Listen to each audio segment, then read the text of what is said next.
তুষার ভাই, এর সাথেই একেবারে যায় এরকম একটা প্রশ্ন নিয়ে একটু আসতে চাই। এনসিপির পক্ষ থেকে বলা হচ্ছে যে প্রশাসন বিএনপির দিকে হেলে পড়ছে, তারা মন্তব্য করেছে এরকম।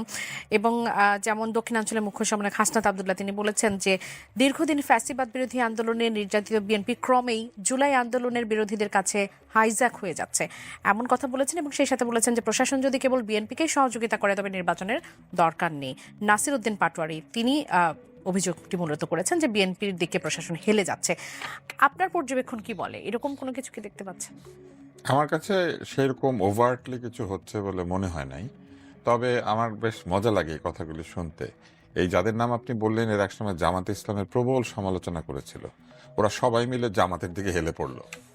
তো ফলে আজকে সমালোচনা করছে বিএনপির, কালকে ওরা আবার বিএনপির দিকে হেলে পড়বে কিনা এটা আমি নিশ্চিত না।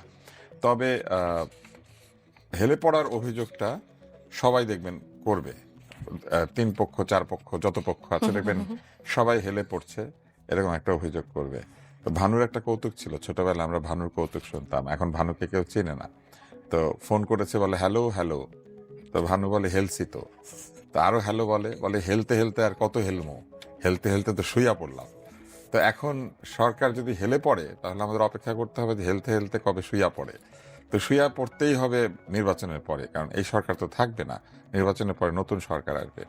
আমার মনে হয় যে প্রশাসন হেলে পড়ছে এই চিন্তা না করে চিন্তা করা উচিত জনগণ কোন দিকে হেলে পড়ে সেইটা।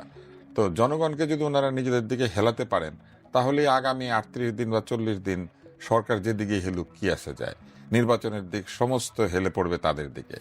এখন তারা যেদিকে গিয়েছেন সেই দিকের যে প্রতীক সেটা হচ্ছে দাঁড়িপাল্লা। জি।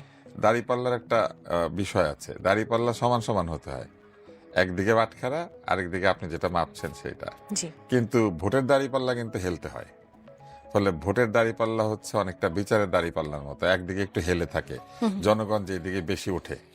তো আমার মনে হয় যে এনসিপি জামাতে ইসলাম যে জোট করেছে সেই জোটের চিন্তা করা উচিত সরকার যেদিকে হেলুক কি আসে যায়, জনগণকে যাতে তাদের দিকে হেলাতে পারে সেই চেষ্টা করা। আর এনএসআই এর চিফের ব্যাপারে আপনি যেটা বলেছেন, আমি যেটা দেখেছি ব্যাখ্যাটা ছিল এরকম যে উনি শোক বইয়ে স্বাক্ষর করতে গিয়েছিলেন, ফিরে আসার সময় নাকি একটা বৈঠক তারেক করেছে। রহমানের সঙ্গে দেখা হয়েছে, তারেক রহমান তাকে সৌজন্যবশত বসে চা খেতে বলেছেন, উনি কথা বলেছেন।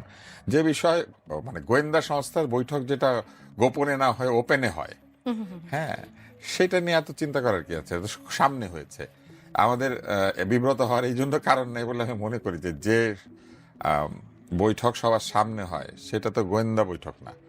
যদি এটা এমন হতো যে গোপনে কোথাও দেখা হয়েছে তারপরে 3 মাস পরে জানা গেছে, তাহলে এটা নিয়ে চিন্তা করার ব্যাপার ছিল। যেমন জামাতের আমির বলেছেন যে তার অসুস্থতার সময় ভারতীয়রা তার সঙ্গে দেখা করেছিলেন, কিন্তু বিশেষ কারণে তিনি সেটা ধীরে প্রকাশ করেছেন, কারণ তাকে অনুরোধ করা হয়েছিল এটা যেন পাবলিসিটি না করে। তো যে বৈঠক পাবলিসিটি হয়ে গেছে এটা নিয়ে যদি এত চিন্তা হয়, তাহলে যে বৈঠকের পাবলিসিটি হয় না এটা নিয়ে আরো দুশ্চিন্তা করার কথা না?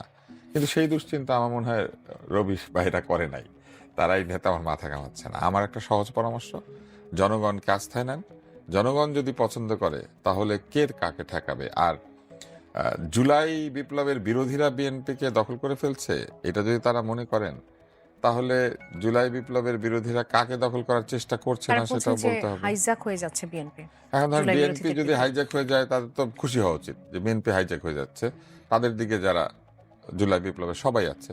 তাহলে বিএনপি যদি হাইজ্যাক হয়, বিরোধী হাইজ্যাক হলে খুশি হওয়ার কথা না? কিন্তু ওনারা খুব দুঃখ পাচ্ছেন। আমি বেশ মজা পাই আসলে এইসব আচরণে। রাজনীতি না একটা অভিজ্ঞতার ব্যাপার, এবং রাজনীতি এক ধরনের শুধু অভিজ্ঞতা নয়, রাজনীতি এক ধরনের কৌশলের ব্যাপার। 5ই আগস্টের পরে রাজনীতির মধ্যে থেকে অভিজ্ঞতার স্পর্শ চলে গিয়ে এক ধরনের প্রগলভতা অথবা এক ধরনের বালখিল্যতার একটা চূড়ান্ত উত্থান আমরা দেখতে পাচ্ছি। আমার মনে হয় দ্রুত আমাদের তরুণ রাজনৈতিক নেতৃবৃন্দের, ভেটেরান রাজনীতিবিদদের কাছ থেকে রাজনৈতিক কলা কৌশল শেখা উচিত, অথবা তাদের সবার পলিটিক্যাল সায়েন্স পড়া উচিত। আমি একটু হলফনামার বিষয়ে একটু জানতে চাইবো ভাইয়া। হলফনামা প্রতি নির্বাচনের আগেই চলে আসে এবং সেটি নিয়ে নানা ধরনের আলোচনা হয়, কিন্তু হলফনামা আসলে বাস্তবসম্মত কতটুকু হয়, বা এবারে তো অন্তত পক্ষে বাস্তবসম্মত হওয়ার জরুরি ছিল, কিন্তু এবারও দেখা গেছে সেই গতানুগতিক হলফনামা, যেখানে সম্পদের বিবরণ, বার্ষিক আয়ের বিষয়টি নিয়ে নানা ধরনের প্রশ্নের আসলে উদ্রেক হচ্ছে। আমি আপনাকে একটা মজার জিনিস বলি, এই যে হলফনামা এইসব জিনিস যে চালু করা হয়েছে না, এগুলো হচ্ছে সুশীল সমাজের একটা বুদ্ধি ছিল। সুশীল সমাজ তো সব কাজ ভালো করে না, কেউই সব কাজ ভালো করে না। রাজনীতিবিদরাও করে না, সুশীল সমাজও করে না, বাহিনীও করে না, সবারই কিছু না কিছু ভুল ত্রুটি থাকবে, সবাই তো মানুষ। যদি আপনি আয়কর দেন, সেখানে তো আপনি হলফ করেন। জি। আয়করে তো মিথ্যা কথা বলা যায় না, তাহলে আয়করের রসিদটা দেওয়া মানেই তো হয়ে গেল। আবার আলাদা করে নির্বাচন কমিশনের হলফনামা দিতে হয় কেন? এর মানে হচ্ছে নির্বাচন কমিশন বিশ্বাস করেন অন্য কিছু, চায় যে নির্বাচন কমিশনে গিয়ে আপনি আবার শপথ করে বলবেন আমার এই আছে এই নাই। আবার এই হলফনামা দেওয়ার পর জনগণ বিশ্বাস করে না, কারণ ওইখানে যা দেখে আর যে গাড়িতে রাজনীতিবিদরা চড়ে সেটার মধ্যে কোনো মিল নাই। তখন অনেক রাজনীতিবিদ বলে আমার নিজের বাড়ি নাই, আমার নিজের গাড়ি নাই। থাকবে কি করে? উনি কোম্পানির নামে নিয়েছেন, ঋণ করেছেন। তো এরকম নানান কৌশলে হলফনামাতে আয় কমিয়ে দেখানোর একটা বিষয়বস্তু আছে।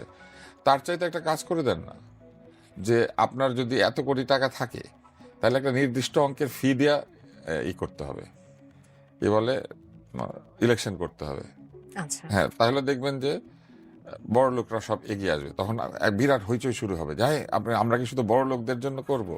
কারণ আপনি আমাকে একটা কথা বলেন, নির্বাচনের আগে আবার কিছু কিছু প্রার্থী হলফনামায় বলেছে কি আছে কি নাই, তারপর আবার লোকের কাছ থেকে টাকা তুলছে, হুম হুম হুম হুম। মানুষের কাছ থেকে টাকা নিয়ে ইলেকশন করছে।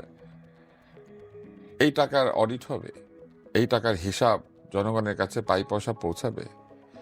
এই টাকার যে ট্রান্সপারেন্সি, এটাকে নির্বাচন কমিশন মেনটেন করবে?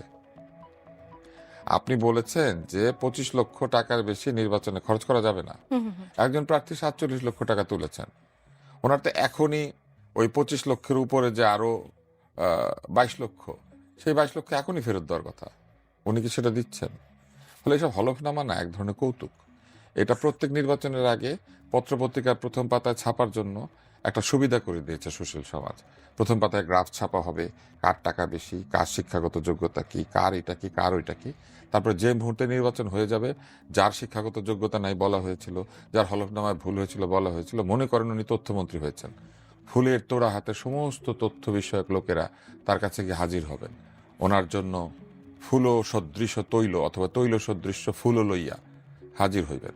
তো এগুলো আমাদের এত দেখতে দেখতে না, আমরা হিন্দি ভাষায় বলি থাক গায়া হো। হ্যাঁ, রবি ভাই, হলফনামা নিয়ে আপনার মন্তব্য কি? এই যে যাচাই বাছাইয়ের কথা বলা হচ্ছে, যে দুদক যাচাই বাছাই করবে, প্রকৃত যাচাই বাছাই কি হয়? ধরেন প্রকৃত হয় না, কিন্তু হওয়া উচিত। আবার ধরেন যে প্রক্রিয়ায় আপনি হলফ করতে বাধ্য করেন সব কিছু জানার পরও, অথবা সেখানে যেভাবে আপনি মানে বিধিবিধানগুলি যুক্ত করেছেন, তাতে সম্পৃক্ত থাকা বা স্বচ্ছতা রাখাটাও তো কোনো কোনো সময় কঠিন আছে। আচ্ছা, এই কঠিন আছে, তো এর মধ্যে একটা ভারসাম্য দরকার। ডেফিনেটলি যারা হলফ করেছেন তাদের তথ্য দুদক যাচাই করার ক্ষমতা রাখে এবং সেটা আরো স্বচ্ছতা বাড়াবে, সেখানে কোনো দ্বিমত নেই। কিন্তু আমি বলছি যে একটা নির্বাচন প্রক্রিয়ায় অংশ নেওয়ার জন্য যতগুলি ফরম, যতগুলি তথ্য যেভাবে দিতে হয়, সেটার কি প্রাসঙ্গিকতা আছে কিনা? এইসব হলফ যদি সত্য হইতো, তাহলে কি আওয়ামী লীগ স্বৈরাচার হইতো? প্রত্যেকবার হলফ করে নির্বাচন করছে না? এবং দুর্নীতি বলেও তো দুর্নীতি কিছু করছে আসলে না? থাকতো না। এত এত টাকা নিয়ে পালিয়ে গেছে, বলছে বিলিয়ন বিলিয়ন টাকা। হলফনামার মধ্যে ওই টাকা ছিল কোথাও? বিদেশে যে বাড়ি ঘর ছিল সেগুলো ছিল কোথাও? এসব হলফনামা সব মিথ্যা, লোকে জানে এগুলা। হলফ করিয়া মিথ্যা বলে। তো এটা আছে। তো এই জায়গাগুলি আরো মানে আমার কাছে মনে হয় আরো সহজ করা দরকার, এবং মানে বাধ্য করা না। যিনি নির্বাচন করতে আসবেন অথবা ধরেন যিনি করদাতা, তাকে উন্মুক্ত করে দেন, তারপর তার দেওয়া তথ্য আপনি যাচাই বাছাই করে তাকে প্রয়োজনে শাস্তি থাকলে সেই শাস্তির আওতায় আনেন, জি। অথবা যে প্রয়োগ করা দরকার সেটা আপনি করেন।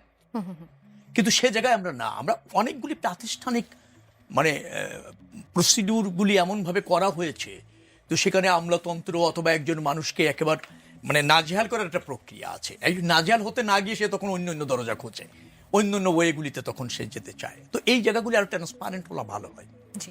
যেমন আপনি বলছিলেন জনগণ যত বিএনপির দিকে হেলবে, তত দেখবেন অভিযোগ বিরোধীদের বাড়বে। এটাই হচ্ছে নিয়ম। এখন আইন শৃঙ্খলা রক্ষাকারী বাহিনী বিএনপির দিকে হেলে পড়েছে। কোথায় হারলো? আপনি আমাকে বলেন, সব রাজনৈতিক দল, সব প্রার্থী এখনো পর্যন্ত সমান সুযোগ পাচ্ছে? এখনো পর্যন্ত আইন শৃঙ্খলা রক্ষাকারী বাহিনী তাদের উপর যে দায়িত্ব সেটা অর্পণ করছে, যথাযথভাবে করছে। সেখানে তো আমি আরো এরও দেখি যে সিলেটের যে ঘটনাটা ঘটলো, আপনি যদি বলেন বৈষম্য বিরোধী ছাত্রর এক নেতা, তো তিনি যে আস্ফলন দেখালেন এবং তারপর তার যেভাবে চলে আসা, এগুলো তো এক ধরনের বিচার অথবা আইন শৃঙ্খলা রক্ষাকারী বাহিনীর অনুকূল ব্যবহার। পেরেছে কি সেখানে ফাংশন করতে? চাপ যদি বলেন সেখান থেকে প্রয়োগ করা হচ্ছে অন্যান্য গোষ্ঠীর থেকে বা অন্যান্য দলের থেকে। বিএনপি তো এ পর্যন্ত আইন শৃঙ্খলা রক্ষাকারী বাহিনীকে কোনো চাপ প্রয়োগ করা অথবা তাদের কাজে বাধা দেওয়া অথবা ধরেন কোনো মব সৃষ্টি করা অথবা অসহযোগিতা করা আইন শৃঙ্খলার রক্ষার ক্ষেত্রে এরকম তো কখনো করেনি। আপনি যদি দেখেন সব রাজনৈতিক দল সমান সুযোগ পাচ্ছে এবং সব কর্মসূচিও সবাই করছে, প্রার্থীরাও যার যেরকম আছে সেরকম ভাবে করছে। এখনো পর্যন্ত একটা শান্তিপূর্ণ পরিবেশ এবং নিরপেক্ষ পরিবেশ তো বজায় আছে। অন্তর্বর্তীকালীন সরকারটা নিরপেক্ষ, নির্বাচন কমিশনও তারা গঠন করেছে একটা নিরপেক্ষ সরকার। এটা কোনো রাজনৈতিক সরকারের অথবা রাজনৈতিক দলের অনুকূলও হয় নাই বা তাদের পরামর্শ হয় নাই। ত্রুটি বিচ্যুতি থাকতে পারে, আরো ধারালো করা যেতে পারে, আরো ধরেন কার্যকর করা যেতে পারে। ত্রুটিগুলি আমরা তাদের দৃষ্টিতে আনতে পারি, সংশোধন হওয়া তাদের সুযোগ দিতে পারি। সব রাজনৈতিক দল যদি সহযোগিতা করে, নিরপেক্ষ সরকার, নিরপেক্ষ নির্বাচন কমিশন, নিরপেক্ষ আইন শৃঙ্খলা রক্ষাকারী বাহিনী কেন ফাংশন করবে না? কেন সেটাকে নিয়ে আমরা বিতর্ক আগেই করতে চাইবো? যারা বিতর্ক করতে চায় তারা নিশ্চয়ই জনবিচ্ছিন্ন হচ্ছে, জনগণের রায়কে ভয় পাচ্ছে।